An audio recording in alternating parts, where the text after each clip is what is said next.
We're co-hosts. Okay, thank you.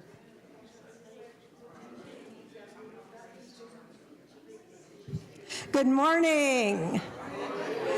Welcome to Unity of Kanawha Valley for Sunday, March 26th. We are so glad you're here. We begin our service with the ringing of the bell and the lighting of the Christ candle.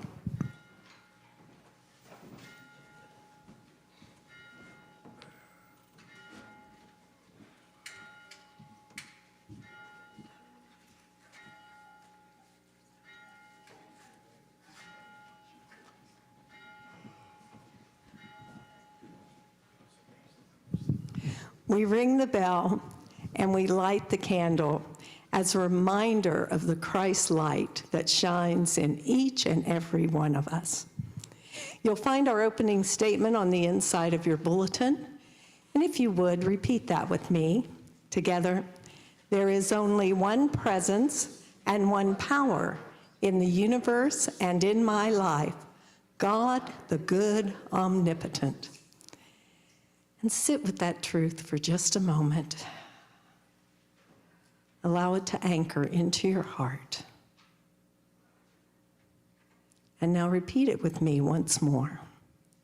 There is only one presence and one power in the universe and in my life, God, the good, omnipotent. Well, Ron is off with Mountain Stage, and so we have guest musician today, Mark Spangler and Jeff Haught, and they will lead the songs this morning.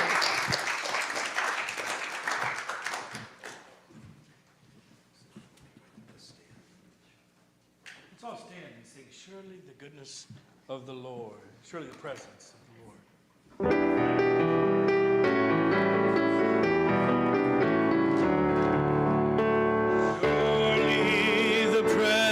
Of the Lord is in this place. I can feel his mighty power and his grace. I can hear the rush of angels. I see glory on his face. Surely the presence of the Lord is in this place. Surely the presence of the Lord is in this place. I can feel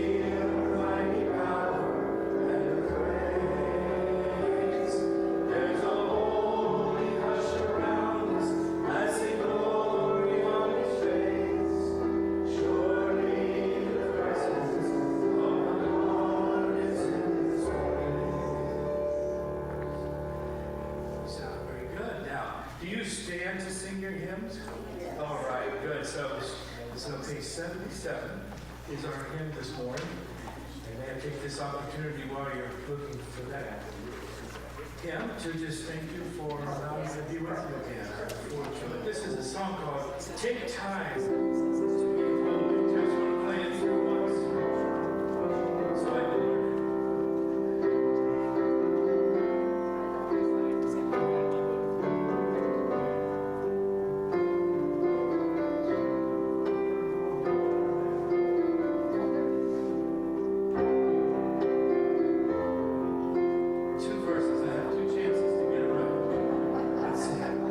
Take time to be holy.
So I can't read music, and it's made me a poorer musician, but a better listener.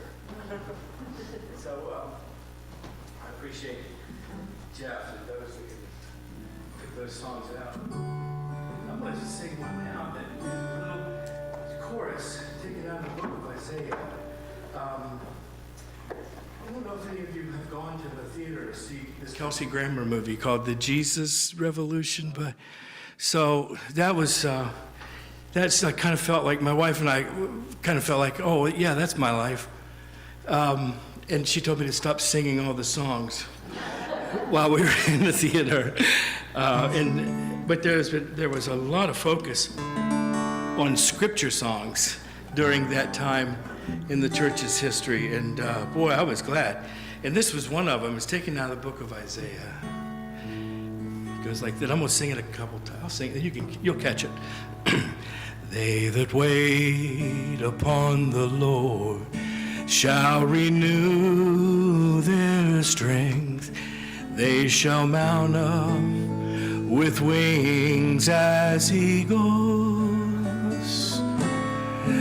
They shall run and not be weary. They shall walk and not faint. Teach me, Lord, to wait. That's right. They that wait upon the Lord. They that wait upon the Lord shall renew their strength. They'll mount up with wings. They will mount up with wings. As eagles, they'll run and not be weary. They shall run and not be weary. They'll walk and not faint. They'll walk and not faint. Teach me, Lord, to wait. Now we know. Let's try it again. They that wait upon the Lord shall renew their strength. They shall run with wings as eagles, and they'll run and not be weary. They shall walk and not faint. Teach me, Lord, to wait. One more time, just for me, if you don't mind. They that wait upon the Lord shall renew their strength. They will mount up with wings as eagles. They shall run and not be weary. They shall walk and not faint. Teach me, Lord, to wait. Oh, you sound so pretty this morning.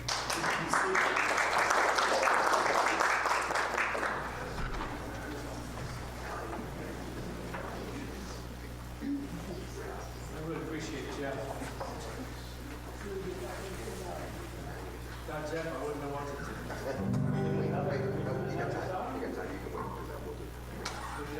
Yeah, that's good. Let's wait.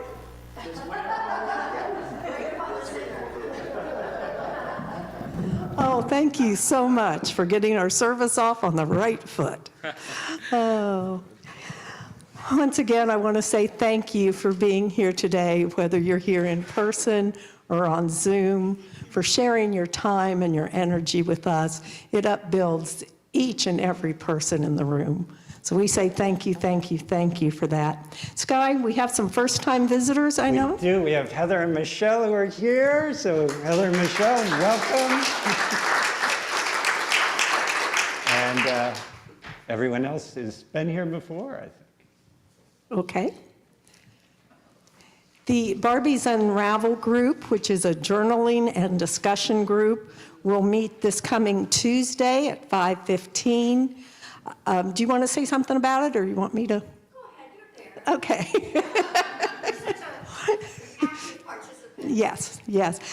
Number one, you don't have to have ever come before to come and take advantage of this group. It's a beautiful group of women who It's a safe, supportive atmosphere to promote self-awareness and self-expression. So, Not exclusively for women. oh, excuse me. 9 times out of 10, there's all women, but apparently we've had some interest from the men, and please come join us.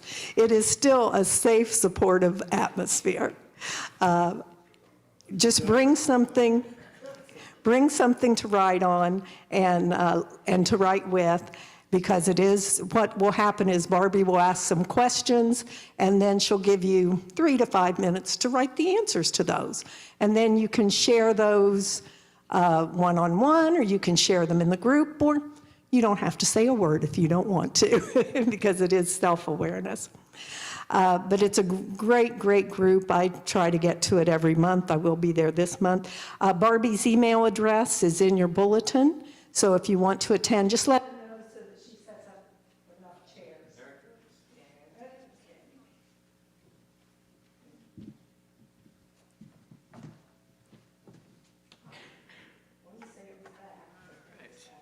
You out of batteries? I'll be your roadie today. Oh, thank you, thank you. Okay. So let me do this then. Okay, our book study group is on Zoom. That's Thursday night at 8. They are studying a Unity basic textbook, which is called Lessons in Truth, that was written by Emily Cady. So if you want to join that discussion, just pop into our Zoom room at 8 o'clock on Thursday. The Zoom room, the meeting ID is the same as the church phone number. And if it should ask for a password, just type in 1111. So we make it easy for you to join that. Now, next Sunday is Palm Sunday. So that will be our new member Sunday. There will be a potluck luncheon in the activity room after the service. Sky, do you want to talk about what people should do if they would like to become a member, or what that means? You should not do anything. Okay. Only do what you want to do. That's the first rule. Okay. What could you do if you wanted to become a member? You have to do service for those folks that are interested, and Unity membership's kind of different. There's no creed. You're welcome to continue to believe whatever you believe, and you renew it every year. So, yeah, so it's pretty light. You can stay a member of whatever. You don't have to denounce anything to become a member of Unity of Kanawha Valley, so you don't have to renounce or denounce previous memberships in country clubs or other churches. And you're welcome to. Most folks become members because they feel at home here, and it kind of takes their walk to the next level. And so, brief meeting after the service. For those who might be interested, we're just going to talk about whatever we talk about. No shoulds, because shoulds Gotcha. just make you feel like crap. Yeah, when I should on myself, I feel like crap. Yeah, how does that go? Yeah. Yes, yes, yes. Okay, now Unity of Kanawha Valley is participating in the YWCA's Race to End Racism. That will be Saturday, April 29th. Unity is sponsoring us. So if you want to participate in this, just there's a form you fill out. They're right up here on the table. They're underneath the plant right this minute, but no worries. So you fill that out, give it to Pam, wear your Unity shirt so that we will walk as a group. You can either run, is it a 5K? A 5K, or you can walk a mile. I'm walking a mile is what I'm doing. We are also collecting luggage and backpacks for the Davis Children's Center. If you will get those items here, Dewey Lester gets them to the shelter. The Sojourner Shelter is requesting deodorant, new towels, new washcloths, and all kinds of wipes. If you would like to support the shelter, there's a barrel at the bottom of the steps. Just bring those items, put them in the barrel, and Pam gets them to the shelter. We are a tithing church, and what that means is that 10% of everything that comes in goes out to bless others. And this month, our tithe will be going to the West Virginia Child Advocacy Network. This program, helps those who are going through, the little ones who are going through tough situations, and it helps them to work their way through that. So it's a very, very worthwhile endeavor, and we are very proud to support that. And I saved the big one for last. We are having an affirmative prayer workshop today, yay, after the service. We will have a light lunch, and then the workshop will begin. If you signed up, I hope you can attend. We'll keep that commitment. If you didn't sign up, we'll make room for you. Well, we have 7 prayer chaplains, which makes 8, and then 12 more people, make 20 is what we have signed up so far. So, but, this is Unity. We don't exclude anyone. So we would love to have you if you would love to join us. And that is all I have. I will turn it over to Sky. Thank you very much, Janet. Good morning. Welcome, bienvenido, shalom, namaste, aloha, and buongiorno to our one member in Italy. The light in me greets the light in you. My name is Sky Kirshner. I want to welcome you to Unity Live and online. Thank you for being with us from wherever you are. Yeah, so we got all the announcements out of the way. We do have that meeting with me afterwards for those who are interested in membership. The mission of Unity of Kanawha Valley is to help to create and support a welcoming community that values love, acceptance, and spiritual exploration based on Unity principles. If you're here or watching us for the first time, I want to say welcome to you. Here at Unity, we celebrate our being alive together. Each of us is worthy of dignity and respect with no exceptions. We affirm our diversity. We recognize that each of us is in our own unique journey and that we are here to support each other in our uniqueness. It's my hope that you will know that you are welcome here just as you are, that you are free to be yourself, and that we invite you to explore some ideas that might be useful in your life. I invite you to take whatever works for you and just leave the rest.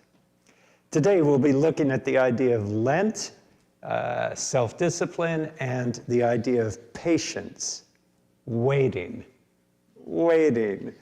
If you want to know more about Unity, check us out online.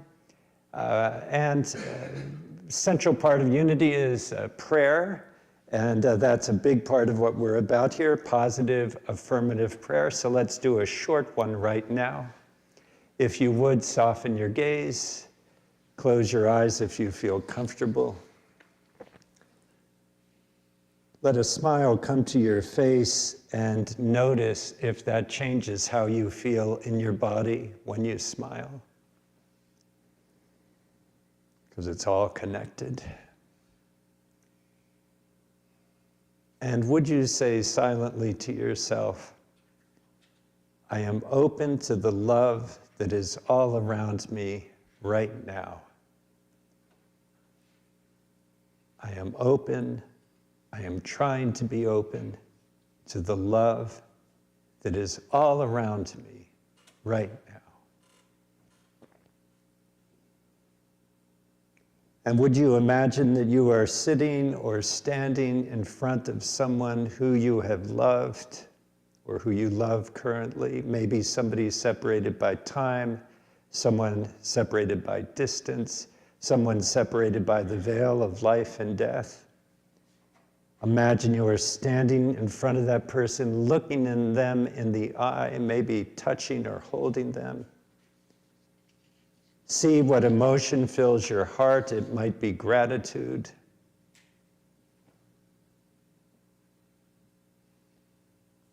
And would you say to them, thank you for loving me today. Thank you for loving me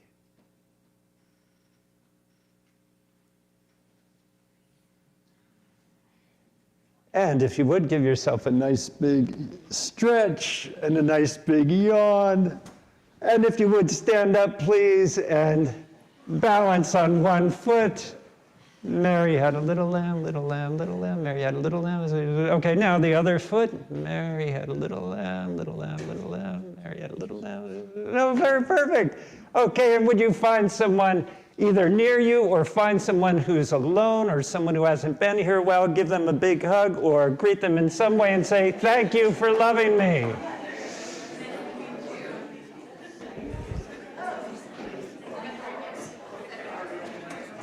Thank you for loving me. Thank you.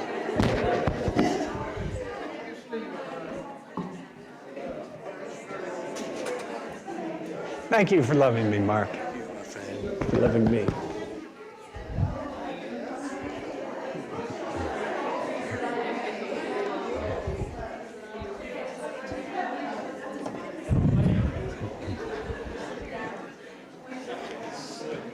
I want to thank each of you for being with us here today. Your being here today is part of the world that we're creating. Every small thing you do today makes a difference in your life and in the life of those around you. I want to thank the universe, God, the source of all life and love, for another day on this amazing journey. And I want to thank everyone who made this service possible. And today I want to lift up our prayer chaplains. Prayer chaplains, would you all, I'm not going to lift you up, would you all stand up on your own? Let's hear it for our prayer chaplains. This is most of them, many of them, yeah. And two are downstairs getting the lunch together, right? So fantastic. All right, and I've lost track of where I am. Who rang our bell today? Danny. Danny was our junior, Danny Blair. How did you reach to do, oh, look at you. You've got full mobility of your arms now. Let's hear it for Danny Blair. It's always good to have somebody who knows how to ring your bell. And I want to remind you that God is our source. The pen is in your hand. And a new day is dawning for us all. And let's spend some time in silence with a bigger period of meditation. And we might start off by just noticing the experience of being in this room together. If you close your eyes, you might concentrate on the sounds in the room.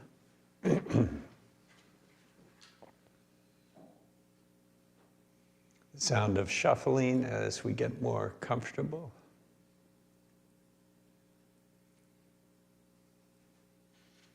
The humming of the electronics in the room.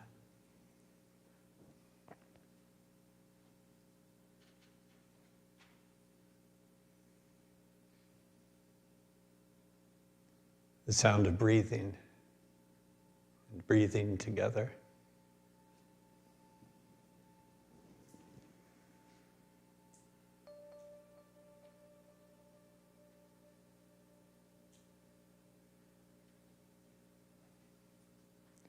You might notice the experience of having a body and being in a body. Places of tension, places of tightness, places where you feel relaxed and warm.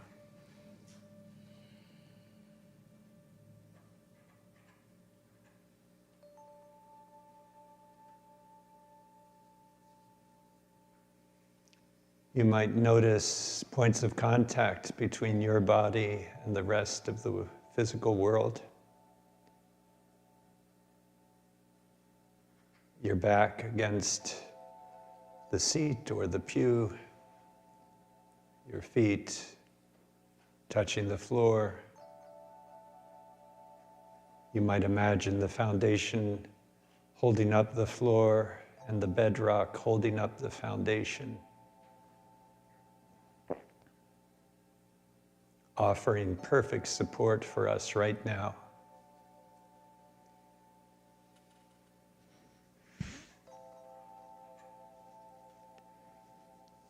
You might notice the experience of breathing.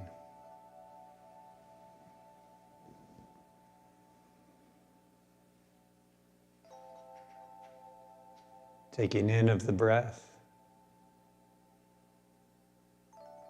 the exchange that happens without our awareness, letting the breath go, and then resting.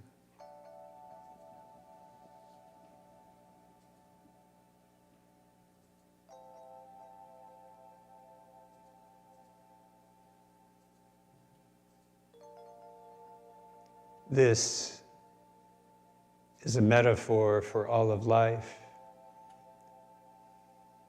the taking in and receiving, the exchange, and the letting go.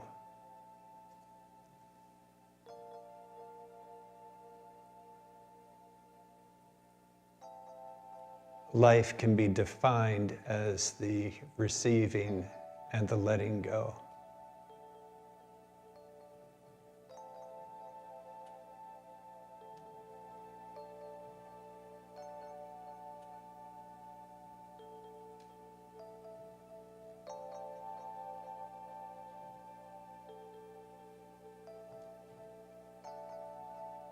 And as we sit in silence, we appreciate the teachings of the Jewish mystic Jesus, who said, "Seek ye the kingdom."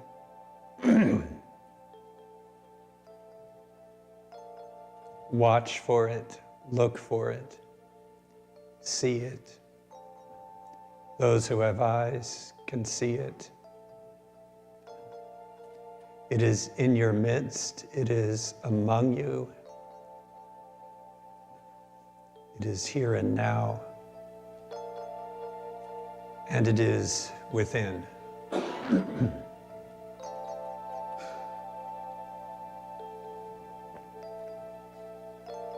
And so we're curious about this teaching of a spacious place within us.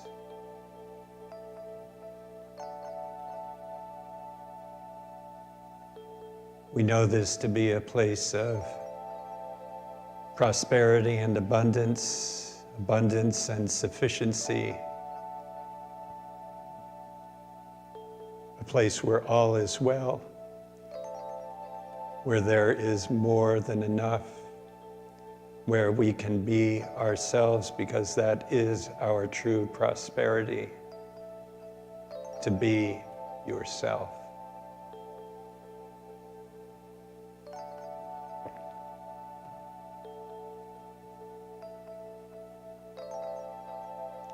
We know this to be a place of healing, of cure, as well as acceptance of what is.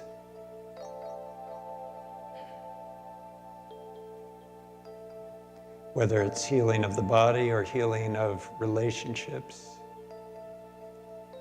healing of our mind, healing of our past, healing of emotions. We could begin with gratitude and acceptance for what is.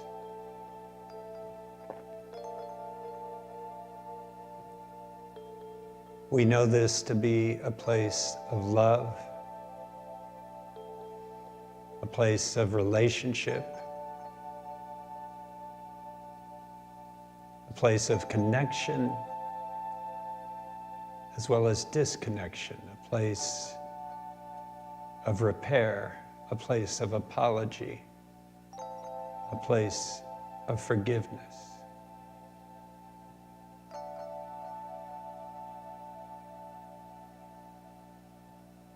And we know this realm within to be a place of guidance, a place where the still small voice still speaks,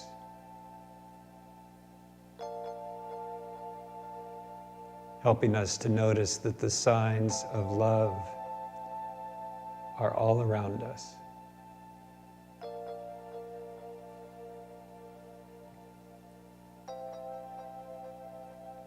And it's from this place that we reach out to anyone, anywhere, in any need or trouble.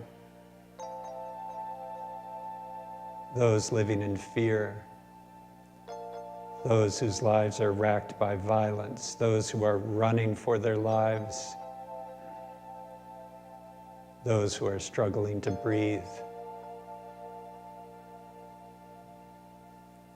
those struggling with addiction, with depression, with anxiety, those who are giving up today.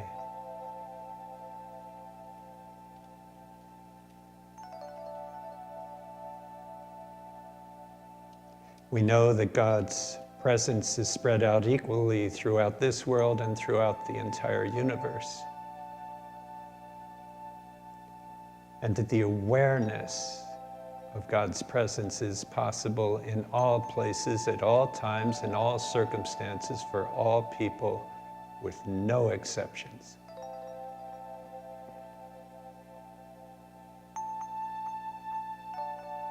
And for this, we are grateful.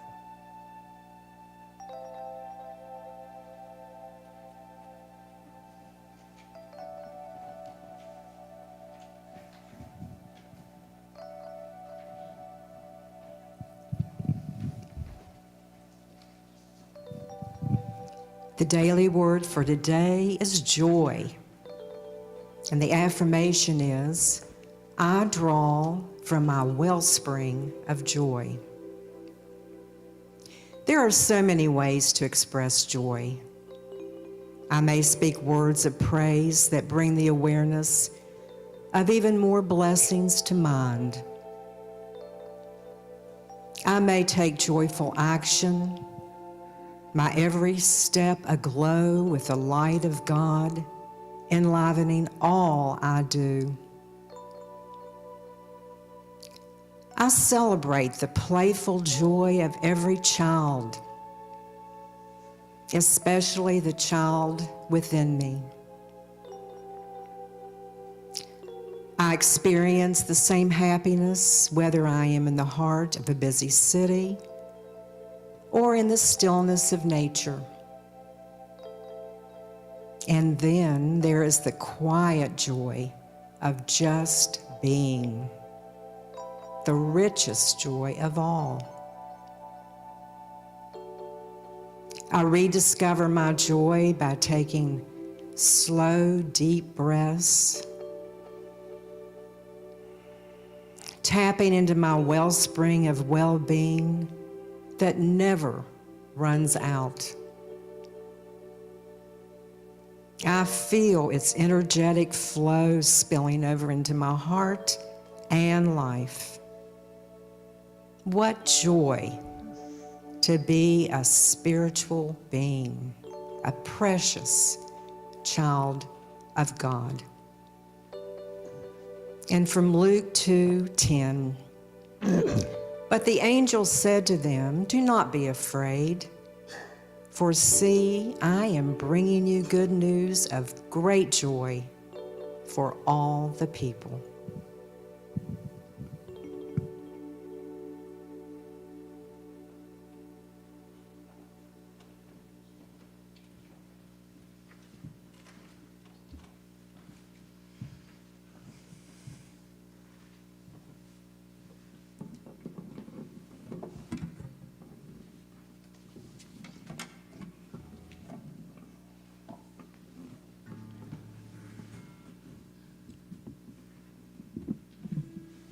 One time in my journey, I found myself totally empty, so very busy, but so very empty, that I just had to stop.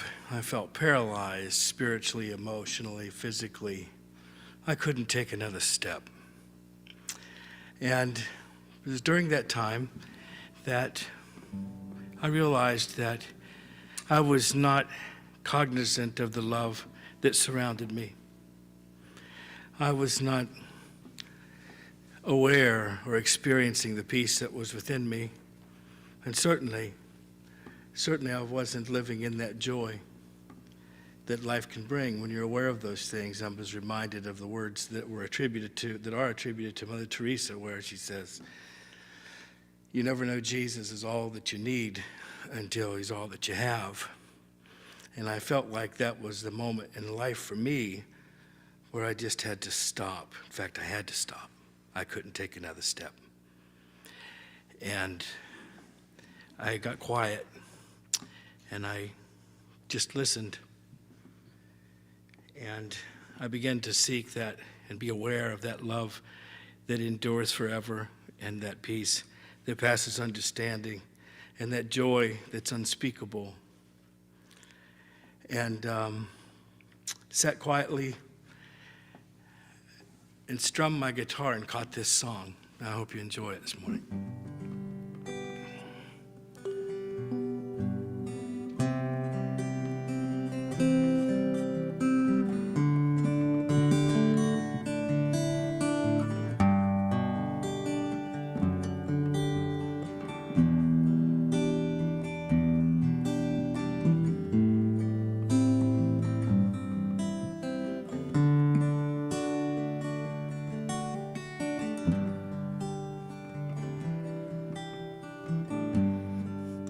Without your love, where would I be?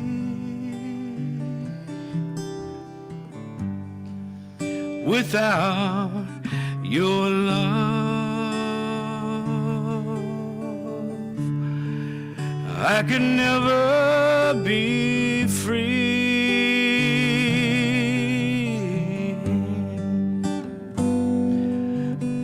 All the pain that's in my soul,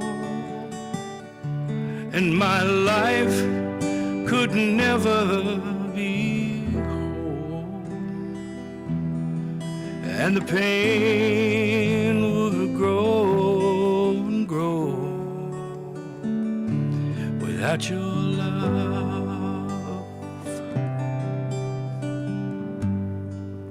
Without your peace,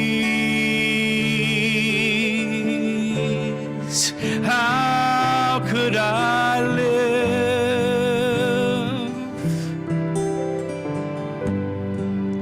Without the peace you so freely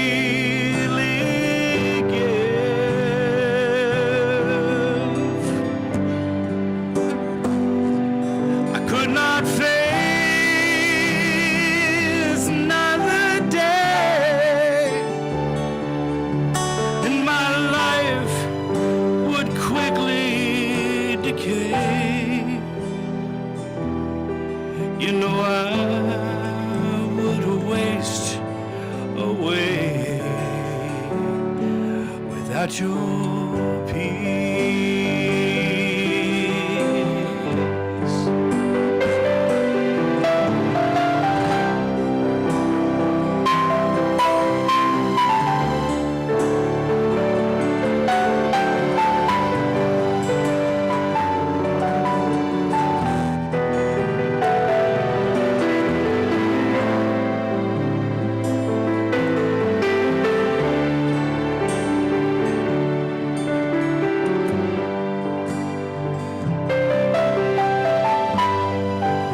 Without your joy,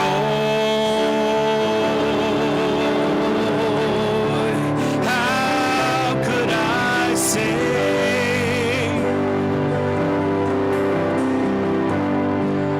Without the joy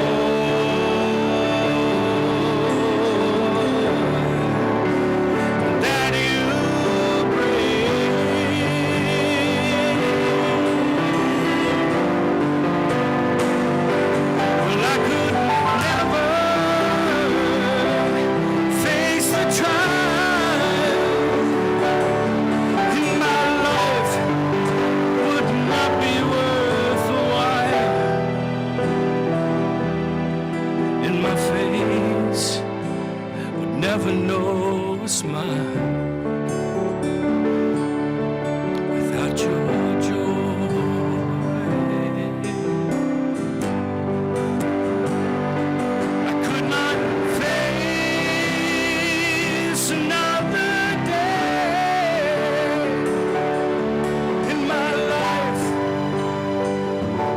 slip away.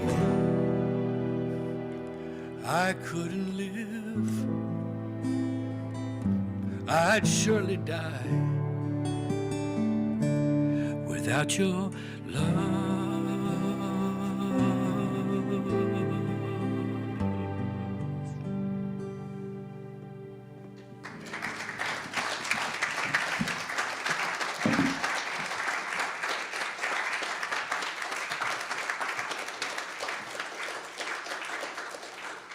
Thank you very much.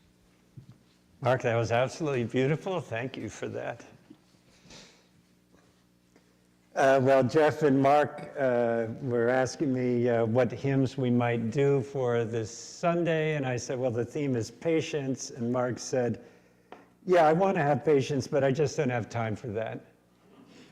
And then Jeff says, yeah, I want patience, but I want it now. So thanks for that, you guys. Ann Landers writes, at the age of 20, we worry about what others will think of us. At age 40, we don't care what they think of us. At age 60, we discover they haven't been thinking about us at all. And Jennifer Yanni, inside every older person is a younger person wondering what happened. Can I get an amen on that one? Yeah, okay. Hands on your hearts if you would, please, and repeat after me. This is my heart. Through it, I am connected to my neighbor, to my source, and to myself. I'm learning to trust it in all things, and I am grateful. Well, we're in the church season of Lent. I don't think we've spent hardly any time talking about this, which is a relief because we're almost done, because Lent is the 40 days that starts before Easter, not counting Sundays. And 40 days, as you all know, that's Noah and the ark. That's the children of Israel wandering for 40 years in the Sinai desert, and Jesus out in the wilderness for 40 days before the start of his ministry, immediately after being baptized by John the Baptist. The idea of a period of self-discipline, a period of not using the usual luxuries of life is common to every religious tradition. Ramadan started this week. This is the fasting month in the Muslim calendar. Unlike Lent, in the Christian faith, or at least those of us who have some Catholic in our background, we're not giving up things for God if you're practicing Ramadan. So in Ramadan, you don't eat or drink while the sun is up. And so you have a meal before sunrise, and you don't eat or drink during the day. And then at the end of the day, when the sun goes down, you can eat then, and they call that the iftar meal. I practice iftar. I don't practice Ramadan, but I go to the mosque during Ramadan, and I have dinner with folks who have not been eating all day. The food is delicious.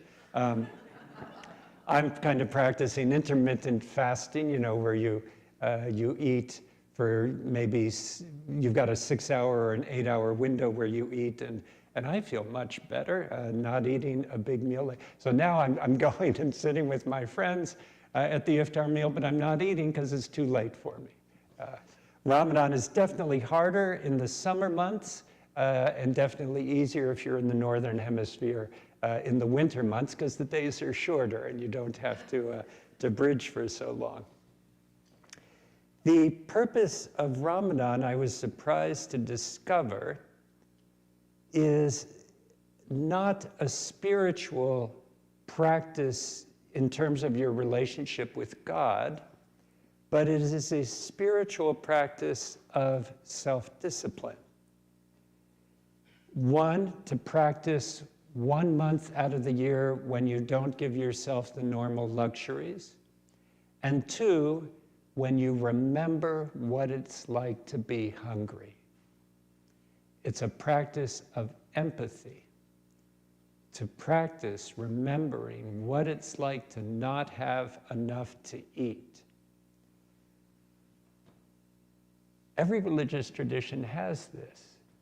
In Judaism, it's Sukkot, which happens in the fall. If you're a friend to Rabbi Yarecki on Facebook, you'll know that there's a week in the year, usually in October, when he doesn't live in his house. He lives in a tent in the backyard. He in Maryland, and when they had the kids living with them, but if you're an observant Jew, you don't live under a roof for a week for the same reason.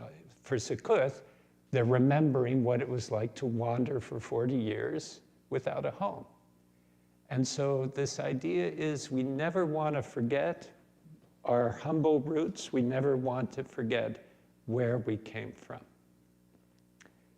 One of the other things I like about going to the mosque is that I get a little bit of a workout, because the way they pray there is, you get down, well, let's just do it, so you're down, you go like this, and then you go like this, and then you come up again, and then you're up.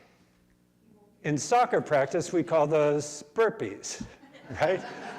Do 50 burpees. But if you're doing, see, I'm a little dizzy right now. If you do 20 of those a day, all of your life, you're going to be in pretty good shape. It's kind of like our little one foot balancing practice, right? So there's this health benefit as well to these spiritual practices.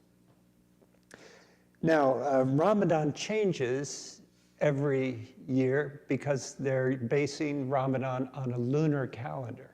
In fact, they're never quite sure when the starting date is going to be, because it depends on, I'm not quite sure who decides when and where the moon is. These guys invented algebra and calculus. You would think that they would be able to project it forward, but they don't announce when it starts until a couple days before. Now, that might seem or sound very strange to you, but how does Easter get determined? Does anybody know why it is that Easter changes? Janet, you're nodding. Do you have? It's something about the equinox, right? It's Sunday after the first full moon after the equinox. Very good. Let's hear it for Jeff. The first. See, we've got all of this nature-based part in every religious. We lose track of why that is, but exactly right. The equinox, usually around March 21st, we do the winter solstice thing. I've been planning, in my mind, at some point we're going to do an equinox concert, and the theme is going to be balance. Because on the equinox, the days and the nights are equal in length. So it's the first Sunday after the first full moon, after the equinox.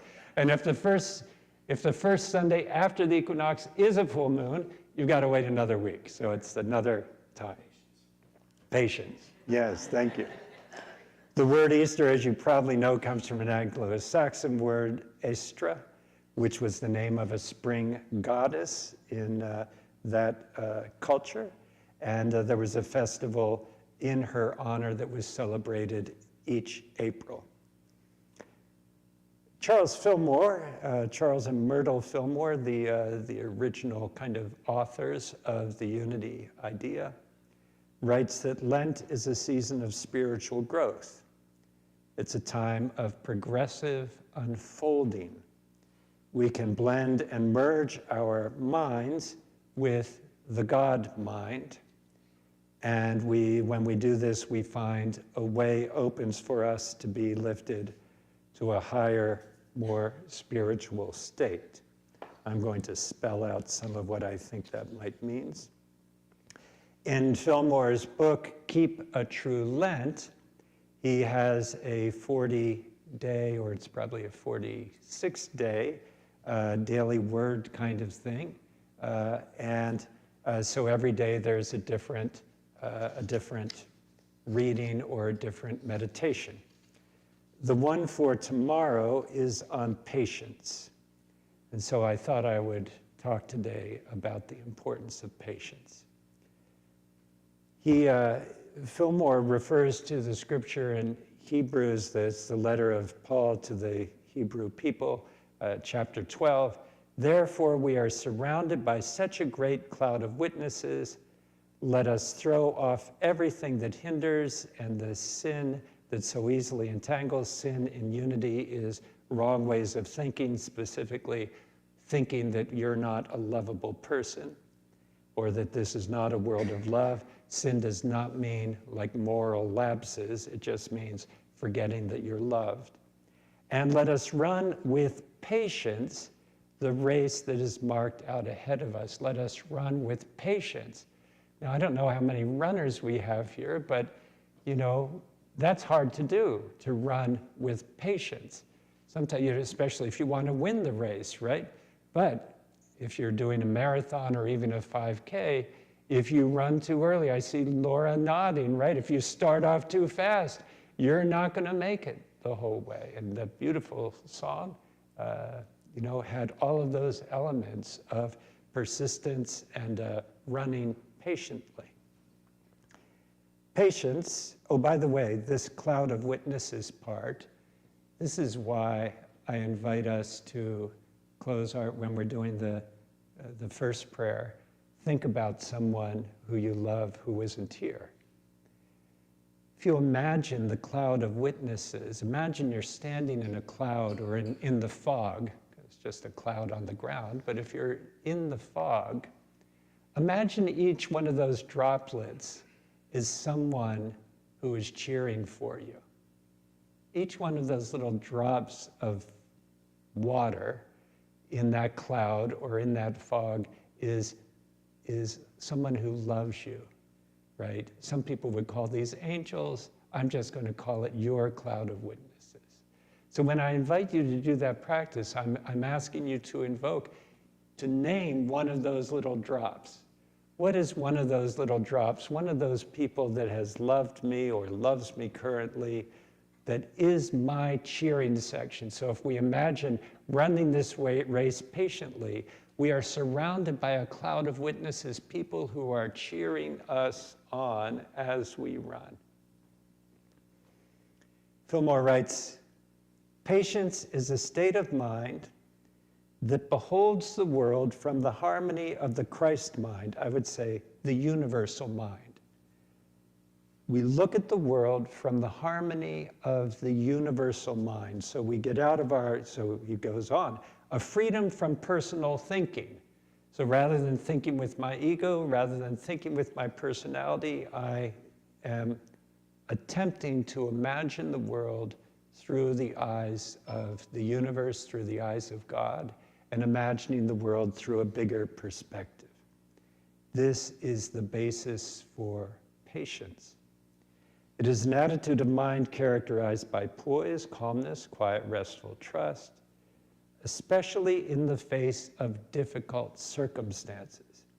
It has its foundation in love. Now, I am basically a pretty impatient person. I've always been impatient. When I was in kindergarten, we were given little Dixie cups with a little bit of soil in them, and we planted our lima bean in the Dixie cup.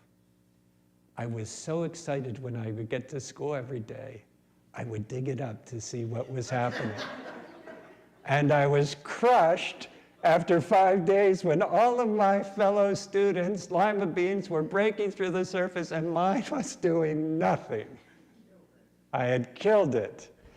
My impatience killed the lima bean.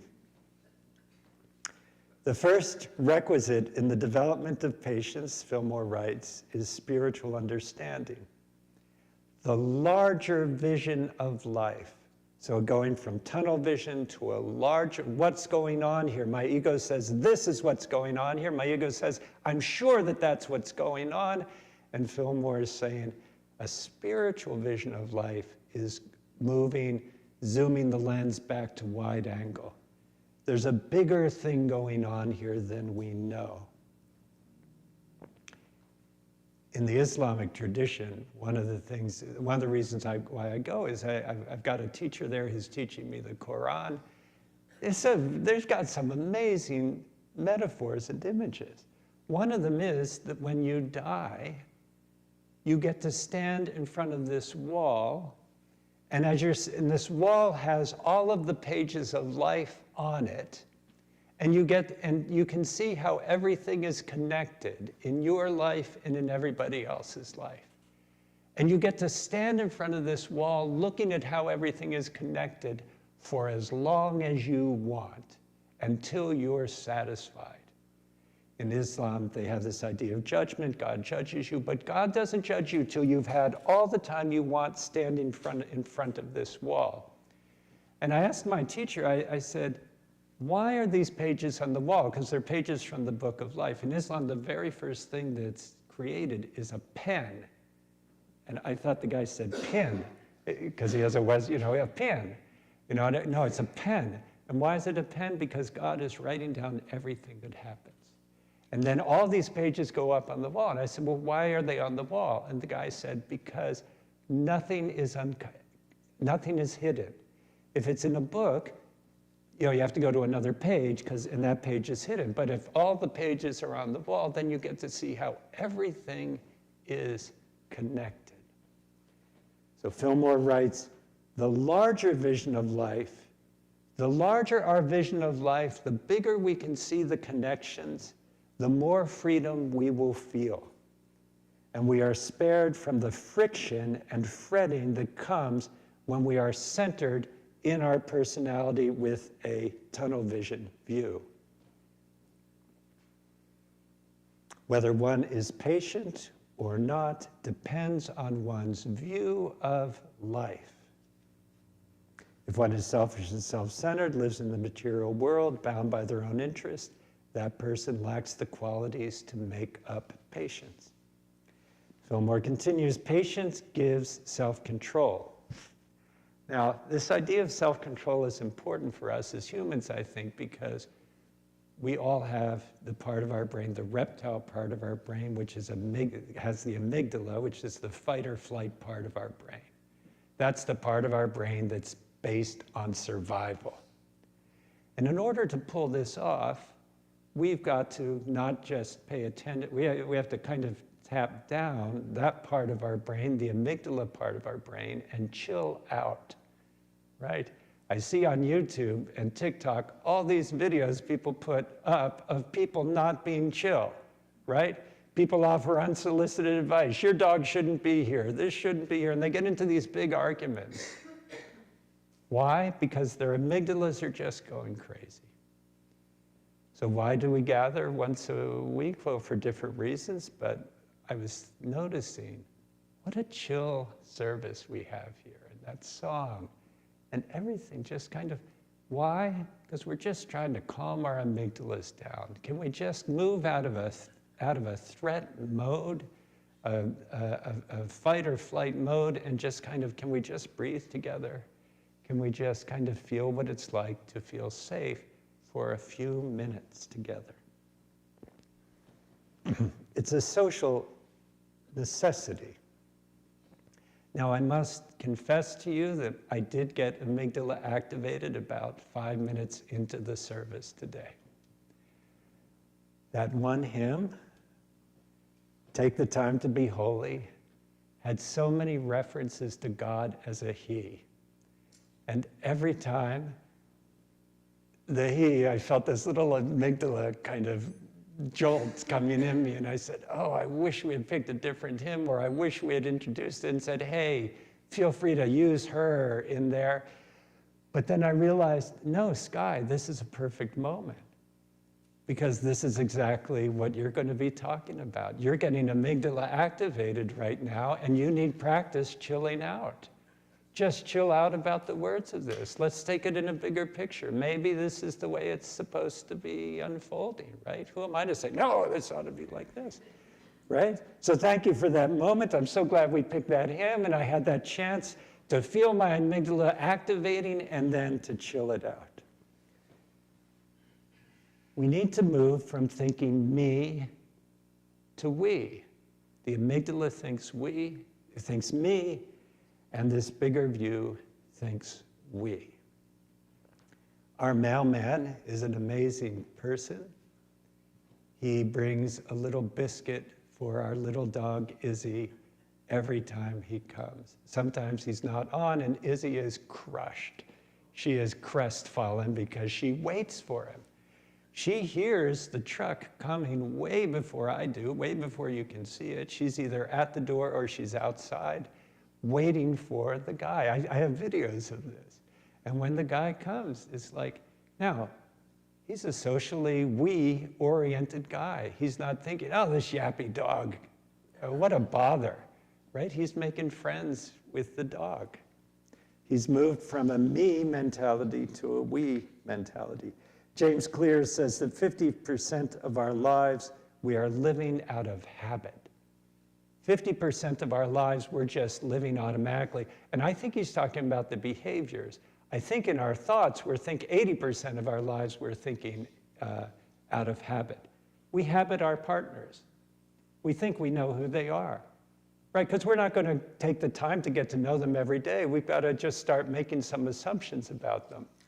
But then they do something surprising. Sometimes we like it, sometimes we don't like it. Most of our physical health comes from small, everyday actions. We can pay more attention to these. It is a lack of patience that has me having a stiff back because I am too impatient to do yoga every day. I've asked different people to do yoga, do you think I could ever learn to touch my toes? That's as far as I can go. Maybe a little bit further. They say, oh yeah, definitely. How many years would that take of me practicing? Oh, I can go a little bit further, right? But I have not had the patience to keep up with it. Part of the reason my back is stiff today is that I have decided when I walk Izzy, I'm now walking with a backpack. Why am I walking with a backpack? Because when I was scuba diving with my daughter a couple weeks ago, those tanks are heavy. They weigh about 30 pounds. And when you're underwater, you don't weigh anything. You're weightless. But when you come out, all of a sudden they're heavy. And I said, I'm really liking the scuba. I want to do this more often. I need to get used to the backpack. So I started with the backpack as soon as I got back when I walk Izzy. And I started putting weights in it. And I started feeling good. So, I had 10 pounds, walking my mile with Izzy, and now 20 pounds. And then I got impatient. And I said, 20 pounds, I ought to take it up to 30 pounds. I'm feeling it today, right? Why? Because I'm not being compassionate with myself to give myself the time. Everyday actions, whether it's your diet, activity level, time in silence, time outside, adds up. So I'm going to stop here. And I just want to encourage you to think about your everyday actions. Think about, everybody's got something where they think, I'd be healthier if I did that. Does everybody have something like that? If I stopped doing this thing, or started doing that thing, right? You're saying, Gene's saying, I got a ton of there. Maybe just one thing. And I wouldn't recommend going from 15 to 30 pounds in your backpack all at once. If you could be a little bit friendlier, if I could be a little bit friendly with myself, I think that would be good. So in closing, let us run with patience the race that is set before us, understanding that every small thing we do in our own life and in the world makes a difference, and that they all add up. And in closing, I want to say, may you know that the road rises up to meet you. May you know that the wind is at your back. May you feel the sunshine warm upon your face. May you sense that the rains are falling softly on your fields. And until we meet again, may you know that God holds you in the palm of God's hand. Amen.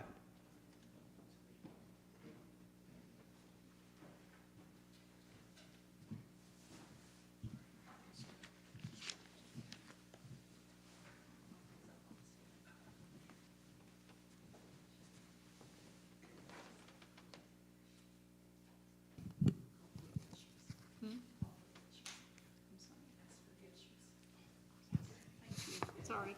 Could the ushers come forward?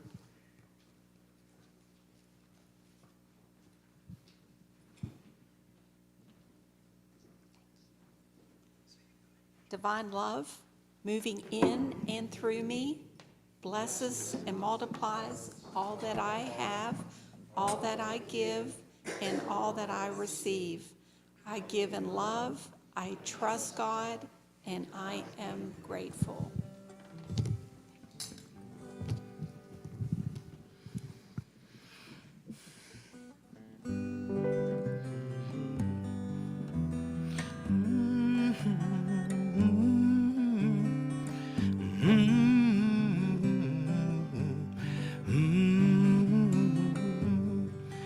When the weight of this world crashes down on you, God will listen to you. When the sky turns black and your thoughts turn blue, God will listen to you. God will listen to you, always listen to you. He understands how his children feel, and he will listen to you. I hope I didn't get your amygdala going, Sky. I feel about that. I need your help, if you don't mind. I want you to sing this part. I want you to sing, God will listen to you. Practice. God will listen to you. And then the next you'll say, so I'll say, when the weight of this world crashes down on you, and you say, God will listen to you. When your sky turns black and your thoughts turn blue, say, God will listen to you. God will listen to you, always listen to you. God understands how the children feel, and God will listen to you. When the river of tears cannot be contained, God will listen to you. Like a drowning one in the pouring rain, God will listen to you. God will listen to you, always listen to you. God understands how the children feel, and God will listen to you. When the light explodes in a world gone wrong, God will listen to you. When your heart beats strong with a grateful song, God will listen to you. Sing. God will listen to you, always listen to you. God understands how his children feel, and God will listen to you. You know, you might sing and feel a little bit better if you stand to sing that song. You want to try? Let's stand. Come on, stretch now. We're going to do one verse and then we're going to do a chorus. When the light explodes in a world gone wrong, God will listen to you. When your heart beats strong with a grateful song, God will listen to you. God will listen to you.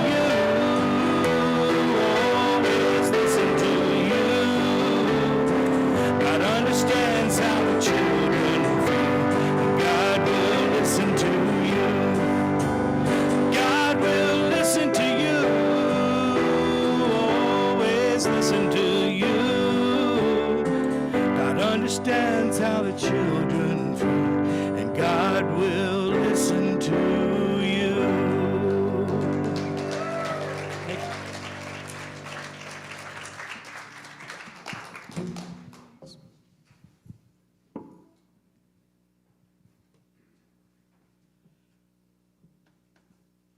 Let us pray.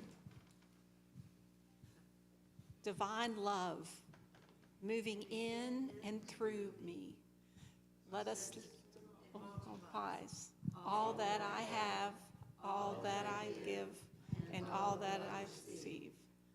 I give I love, I trust God, and I am grateful. Amen.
The light of